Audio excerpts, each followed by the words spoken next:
You're now live Okay. on YouTube today. Thank you, Gordon. So we're now recording live on YouTube. So welcome everybody to the Rotherham Integrated Care Partnership Place Board.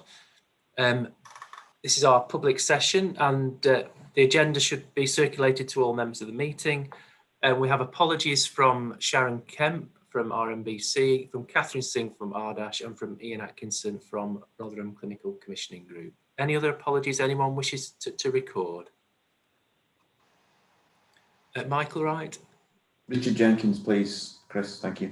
And Richard Jenkins from Rotherham Hospital Foundation Trust. Okay, thank you. Similarly, Chair, apologies, I couldn't raise my hand, but I'm covering for Suzanne Joyner, the DCS in CYPS today. Thank you, David, and welcome.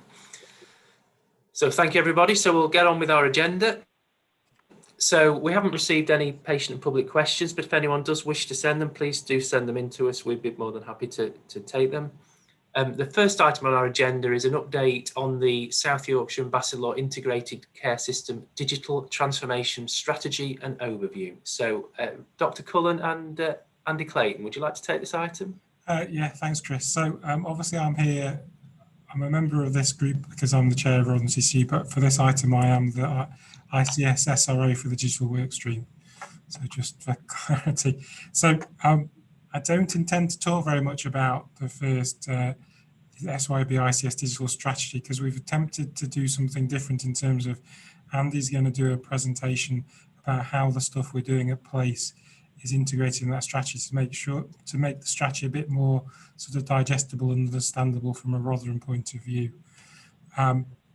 So there is a 2.1 is just the strategy and it is still says draft. That's because my photo is not on the introduction yet. It is something that will be is gone through all your organisations, consulted through the digital groups and the wider organisations across South Yorkshire.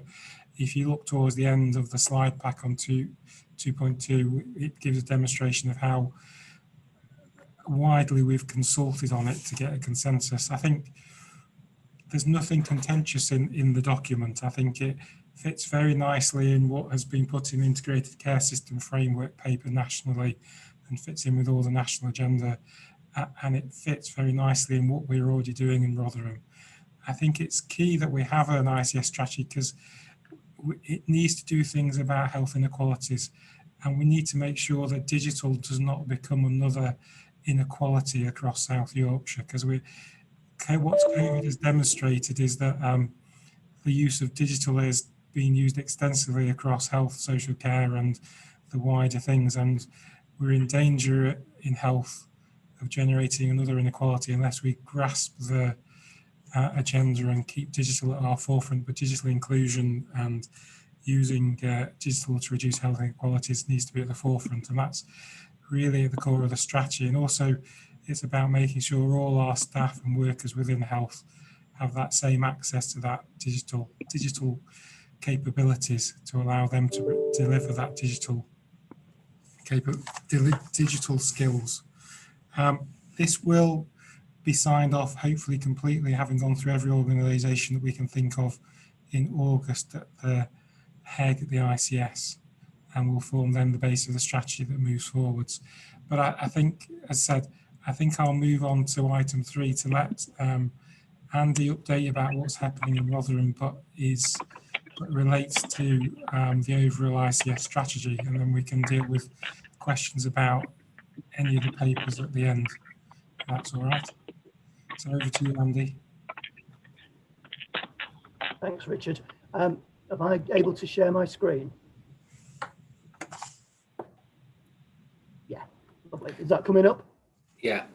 Yeah, brilliant. So good morning, everybody. I believe I've met most of you before, but just in case, I'm Andy Clayton. I'm Head of Digital for Rotherham CCG and for the Rotherham Integrated Care Partnership.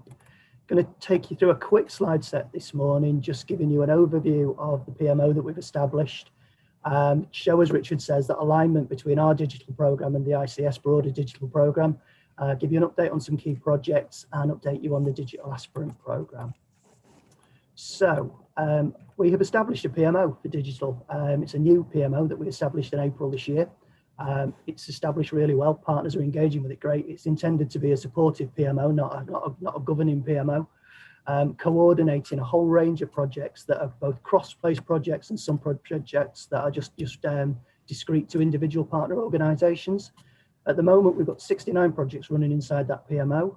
You can see there in that diagram on the right-hand side that 35 of them are in delivery, so they're all powering on. We have new projects coming on every month. Obviously, we have some completing every month as well, so we're staying around steady market, around 70 projects at the minute. That PMO is now reporting on a monthly basis through to the ICP digital group, so it's given us a really good oversight of what's happening across the place. To show the alignment of, hopefully colleagues will recall that in 2019 we did an extensive piece of work in Rotherham to define our own digital place strategy.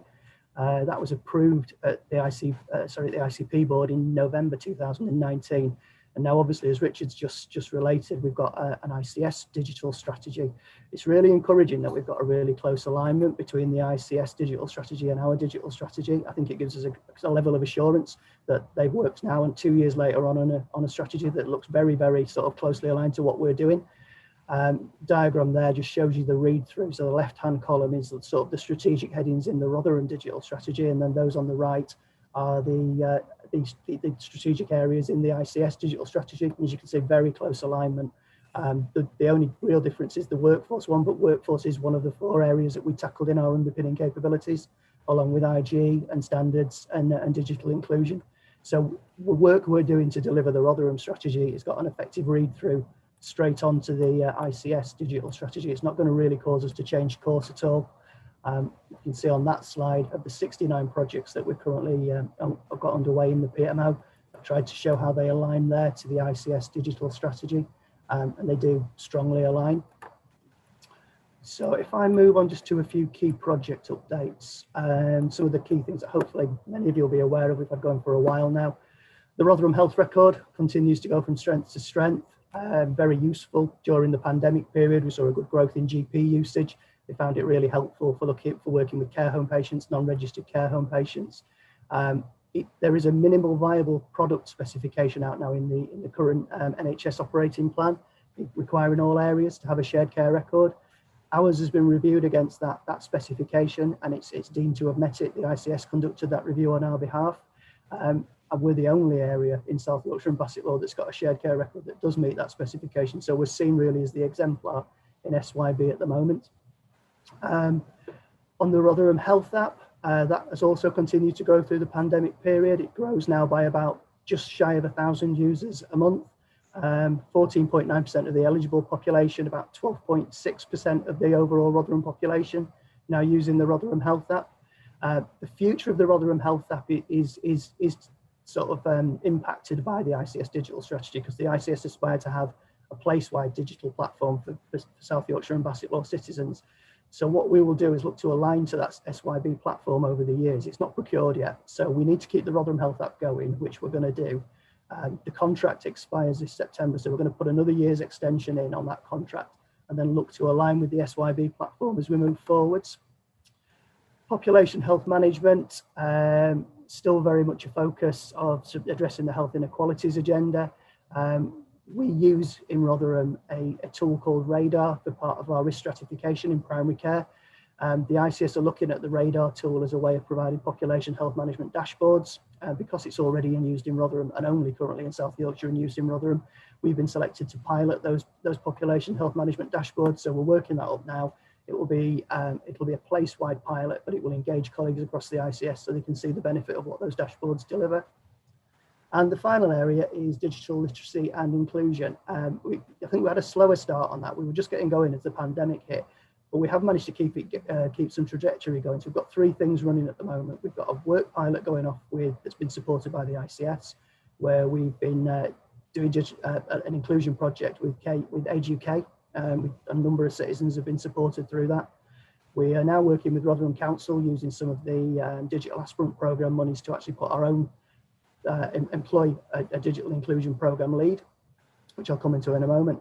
And Richard has sponsored as SRO a piece of work with Sheffield Hallam University where we're looking at the digital literacy needs of nursing and allied health professionals. So I've got a year-long project now working with SHU. Many colleagues will be aware that I've been in touch with all partner organisations and they're liaising with all of their nursing services on that review. Just a few project priorities. As I say, with the Rotherham Health Record, it continues to grow in usage and in breadth and depth of the information available by the record. Still got some work going off to get additional RDASH and RMBC data items in there. We have agreed with Ian Spicer to onboard a fairly significant cohort of social care staff onto the Rotherham Health Record. About 140 of them are going to be coming on, hopefully over the summer and autumn period. We're also onboarding care homes, and we're still working with intermediate care services to onboard them. The Rotherham Health app, as I say, we're still developing that. We've got integrations now going ahead with TRFT, integrations with RDASH around direct booking into the IAP service.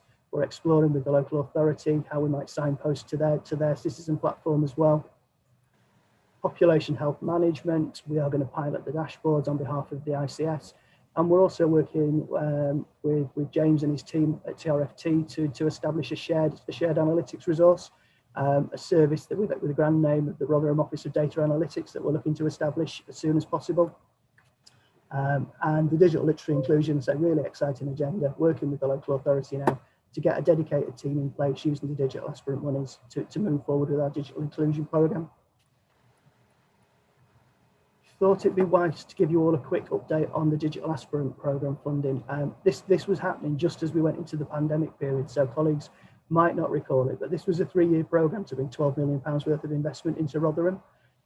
We were successful in doing it. We're actually now in year 3 because we joined immediately at the end of year 1, which was March last year. So April last year took us into year 2 and we're now into the year 3. Rotherham's been a bit unique in the way that we've tried to approach it. The money only flows to acute trusts, to trusts. So TRFT and RDASH effectively were receiving the whole of the 12 million. But what we've been able to do by working with NHSX and NHS England is we've managed to get some of that money flowed out to our partners as well. It's been a really difficult process to actually get that money to flow. Chris will understand how difficult it is to flow capital and revenue from one organisation to another. But we've dug in, we stuck to our guns, and we've managed to flow about 750,000 into other partner organisations to support their digital ambitions. So we're still going through a fairly lengthy governance process to do that. There's PIDs, there's capital agreements, there's all kinds of things going on. But we have achieved it, which has been a real success, and no one else has managed to do that. Programme risks, they're just the programme risks that we're monitoring at the minute. Nothing that's a particular concern. The cyber risk is top, but that's a mandated programme risk. The cyber is always something that we have to be vigilant towards. Financial risks and the supplier and workforce risks are being mitigated and managed. So our next steps are to sort that digital aspirant funding programme out. We need to secure some additional funding for digital primary care. There's it's about a £200,000, £300,000 worth of money coming in for that we've got bids in for. We're developing a Rotherham-wide benefits plan and how we're going to monitor and assure that. And we're going to continue to collaborate with the ICS. The only other thing I've not got on there in the next steps is another piece of work we've done over the last 6 months is a place-wide IT services review, looking at where we can consolidate and support and engage our IT services better to get maximum benefit from them. That's coming to a conclusion that I'll probably report back, I believe, in August. And that will have some recommendations about how we might make some changes across our IT services collectively. So that, I believe, should come back to the place board when that review is concluded, and we'll talk about how we might drive that forwards. And that is my presentation. Thank you all. Thanks, Andy. Just take screen sharing down, can you please? Just so I can see everyone's faces. Thanks, everyone. In fact, there's so much work going on in this area, so it was very impressive. Any comments or questions from any board members? So I assume, sorry, Shafiq. It was just to echo what Andy and Dr. Cullen have said in terms of the partnership approach for the digital aspirant funds. For the funds coming into the VCS and VAR are actually transformational. So actually it allows us to do things that connect digitally with partners and work on the front line, which ordinarily we wouldn't have been able to do. So it really has been a success story in Rotherham. So our thanks. Okay, so thanks, Shafiq, and thanks, Andy and Richard, for that presentation. So just moving on the agenda then. So, sorry, I missed a hand. Is that Ben, do you want to come in? Thanks, Chris. Yeah, just thanks, Andy, for the update. It's really good to hear. I guess the thing that always concerns me a little bit is around when population health management's talked about and risk stratification comes into it. And just, I know the radar tool does what it does and it does that well. It's just making sure population health management's broader than that. And I think there's probably a conversation to be had between the sort of digital enabler and the population prevention and health inequalities group that's developing as well around how we make sure we're meeting all objectives around inequalities with that. Yeah, I absolutely agree, Ben. It does need to make sure it does that, and we need to keep close line. And hopefully, Alex is engaging you as part as that lead on that pilot work. But it's a useful thing that Rotherham at least gets to see that population health dashboard first. They picked us because we've got the data together, which again is another success story. But it does need to meet those objectives. Yeah. Thanks, Ben. Thanks, Andy. So just moving on then. So we've got our transformation group updates next. So we've got updates from the Children and Young People's work stream. This is down for Susie, but is this something, David, that you've been in a position to take? Unfortunately not. It was a very short notice that I picked up the meeting this morning. So I can always submit a written update to go out with the minutes if that's acceptable. So just to explain to colleagues, we have a CQC inspection of the SEND, which has meant that Ian Atkinson and Susie Joyner haven't been able to join us this morning. So David, we fully understand that. So what we'll do is we'll put it on the agenda for next time, if we may, Wendy, so we can pick that up, make sure we pick it up. So the mental health update then. So Lydia, are you in a position to take this one? Hi, Chris. No, would Matt be able to? Similarly, again, it's Ian and he's in the sending section. But could I just add as well, the priorities document that was circulated also includes the updates of those transformation groups. So whilst we've not got anybody to literally feed back in the meeting, we could look at that document in the meantime. Okay, is there anything, Matt, you want to add at this stage, or should we just refer board members to that document? Chris, just finding me on mute. If we can just look at the document, that would be helpful at the moment, please. Yeah, thank you. Okay. And the urgent and emergency care work stream. So Michael and Anne-Marie, were you in a position to update on this one? I mean, in terms of, as Lydia said, I mean, our update is really within the work we've been doing in the new priorities and resetting them.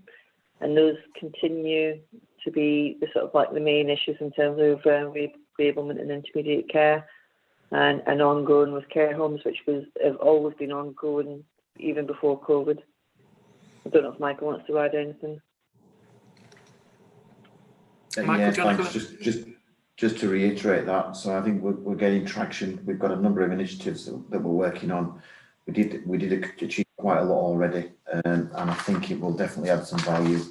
So the key areas we're looking at: the front door urgent response standards, prevention and anticipatory care, long-term conditions. So yeah, there's quite a lot of work going on in that space. Okay, thanks everyone. And if we can refer board members to the document that Lydia referred to as well, thank you. So the next stage is as we move from we've got our Rotherham Integrated Care Partnership, and as legislation starts to flow through Parliament, it's highly likely we'll have a statutory integrated care system in South Yorkshire for the 1st of April 2022, subject to parliamentary approval. And what we thought we'd do is document where we'd got to today. And Lydia, thanks for pulling together this document. Is there anything you'd just like to highlight to board members around the document, just to go through? Hi, good morning. No, more than anything, it's for information, but what it came from was it supported some of the work that you was just been talking around integrated care. So we wanted to do a look back at the projects and achievements to help support the assessment that we've done.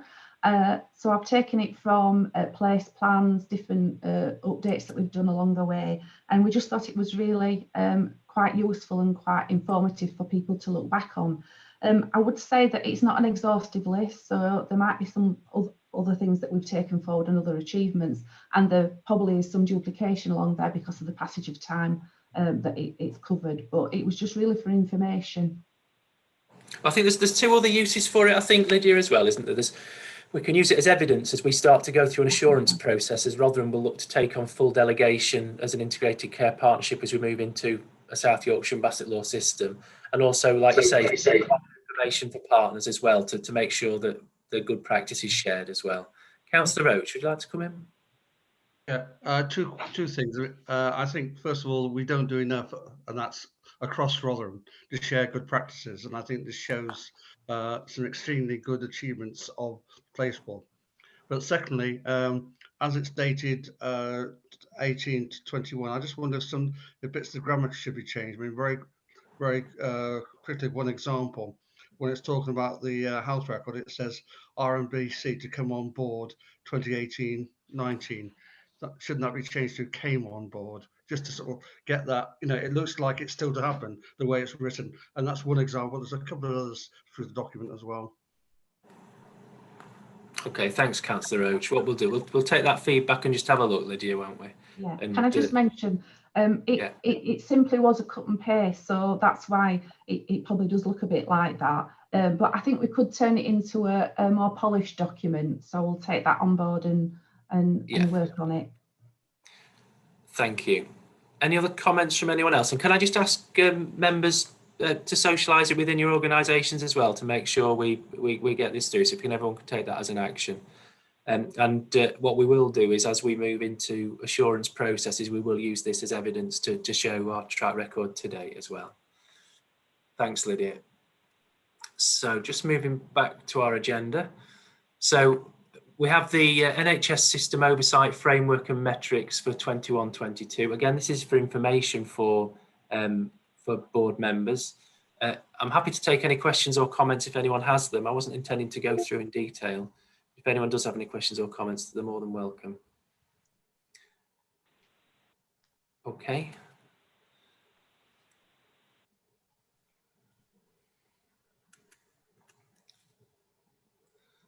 Okay, so we've got the minutes from when we met last time. So it was 4th of March 2020, which obviously feels a long time ago. This is our first public meeting. I was going to say post-pandemic, but that's the wrong language because we're still in a pandemic.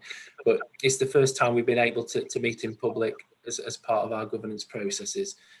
Just for members of the public, what we have been doing is this meeting's been meeting as a Rotherham Goal Command meeting, trying to deal with pandemic issues and making sure that Rotherham response has been absolutely as we would wish.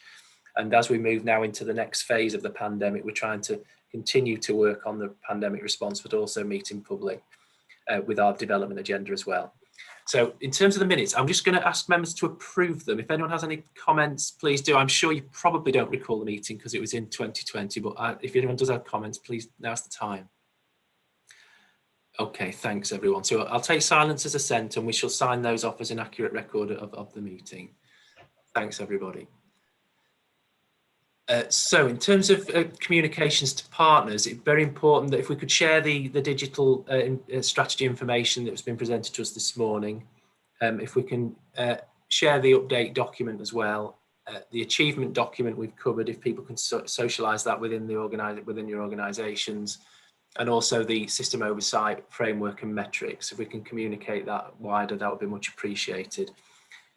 Is there any urgent issues or any items for escalation that any members of the board would wish to raise at this meeting? I'll just pause for 5 seconds. Okay.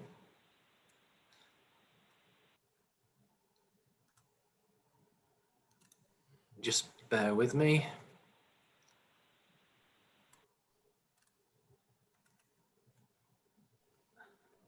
So in terms of future agenda items, I think what we'd like to bring in, so we next meet in September. We won't have an August meeting. We'll meet in public next in September.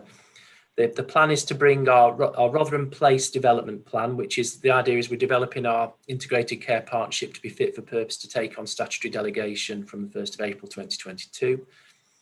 We've got our Rotherham integrated care partnership agreement across all partners, which has been revised and updated, and we'll be looking to have a September draft which members are comfortable with, but we'll be looking for formal sign-off in March 2022. Is there any other agenda items that any other members would wish to see? Obviously we'll have updates from some of our work groups as well, just to keep members fully sighted on our work. Anything else? Councillor Roach, is there anything in relation to the Health and Wellbeing Board you'd wish to see at this meeting? Not at the moment, no. Okay, so we're very keen to make sure the link stays strong, aren't we? Actually, I'm just wondering if we did, on second thoughts, just a very, very quick update at September or the meeting after that as to the revised Health and Wellbeing Board plan. If you remember, Okay. we are updating the strategic aims to make them more in line with COVID, etc. So just a very, very quick update. Thank you, Councillor Rowe. So just to remind members and for members of the public, is this Rotherham Place Board is a subcommittee of the Rotherham Health and Wellbeing Board, and it's absolutely important that as the Health and Wellbeing Board develops its strategy for Rotherham, is that we're fully aligned in terms of our plans as well. So that's the importance of bringing that item next time. Anything else from anyone else? I can't see any hands. Okie doke. So what I'll do is I'll start to bring the meeting to a close. So we'll next meet on the 8th of September. We've covered the agenda items, so I'll say thank you to everybody. Thanks for all the updates, and I'll see you all in September. Thank you.